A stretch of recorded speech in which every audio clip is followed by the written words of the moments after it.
everyone, my name is Catherine and I am a pattern designer and embroiderer. In this video I would like to share my tips and tricks for embroidery on clothes. As I know, many people don't embroider on the things that they wear, especially on knitwear. And this is understandable, since firstly it's not easy to do this when the fabric is stretchy. And secondly, since we constantly wear these things, wash, squeeze, stretch them, it's good to know the tricks that will allow you to keep the embroidery in its original state. So let's analyze this tricky type of embroidery step by step to get the perfect result.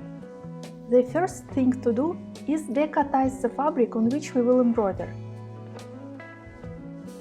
This means we need to wet it with water and dry with an iron.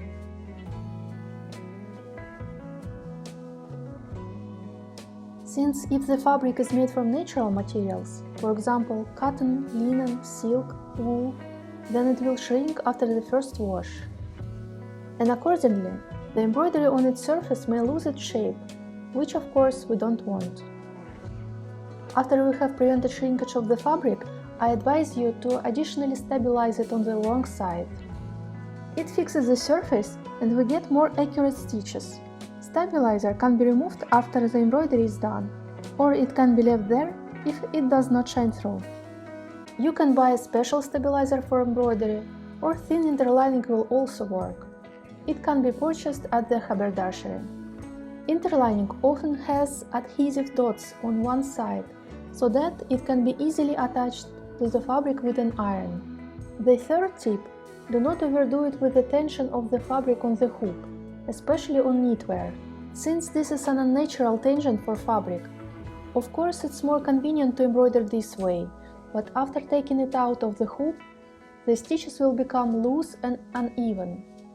I would suggest trying not to use the hoop at all.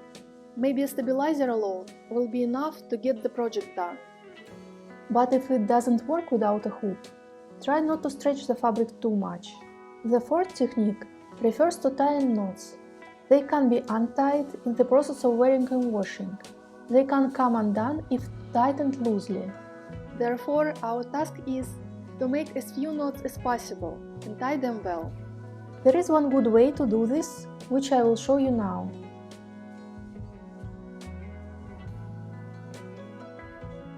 Let's take the threads longer than usual, fold them in half, and thread them in the needle so that a loop forms on one side.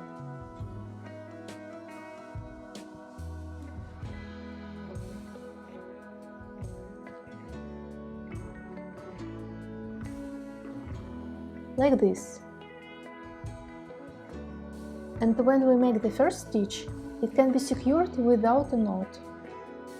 This is a fairly simple method that will make the embroidery very neat from the inside out as well. When the embroidery is completed, you can leave a larger tail of the thread, so that you can tie it up with your hands, just in case if they nevertheless untie.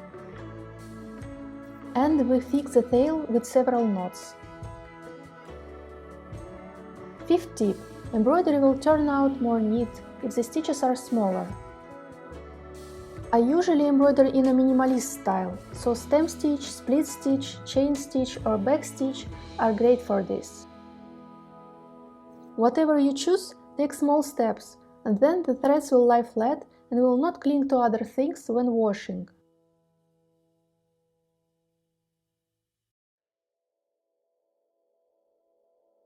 If you are using water-soluble designs, be careful with water while embroidering. Spilled liquid would dissolve the sticker completely.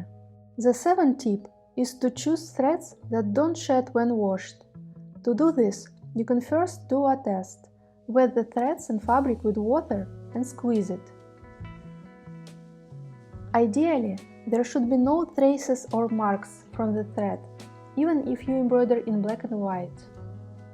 Let me show you what materials I use when I do embroidery. These are threads, needles for embroidery, a needle threader, scissors, interlining, water-soluble designs, sometimes a hoop, especially when I make a video and I need to show everything in detail on camera. I have a t-shirt here that I just wanted to embroider on. So let's choose a place for embroidery. I think it will look good here. I wetted this t-shirt and ironed it dry, so it won't shrink in the wash. Please note that you can choose a tighter t-shirt, then it will be easier to embroider. We attached the stabilizer on the back side. As you can see, it already holds the fabric well by itself. Above, I attach my design. Water-soluble paper also gives some stability to the fabric. I have some threads here that I have already tested and I know they don't stain, at least on this fabric. They have a good packaging. You can pull the right amount of thread and it does not get tangled. Let's thread the needle.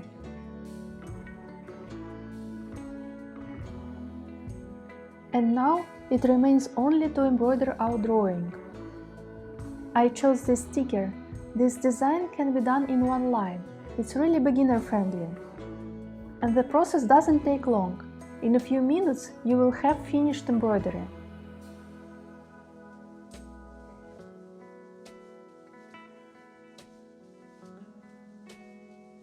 As I mentioned earlier, I make small stitches using backstitch, and I fix the end of the thread well every time I need to make a knot, just in case.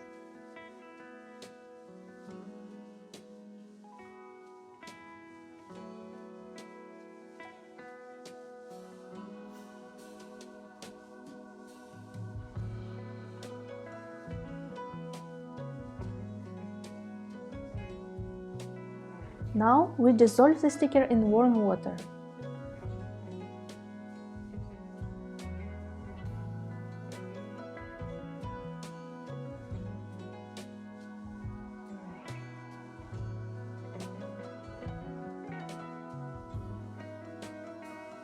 And here what it looks like on me.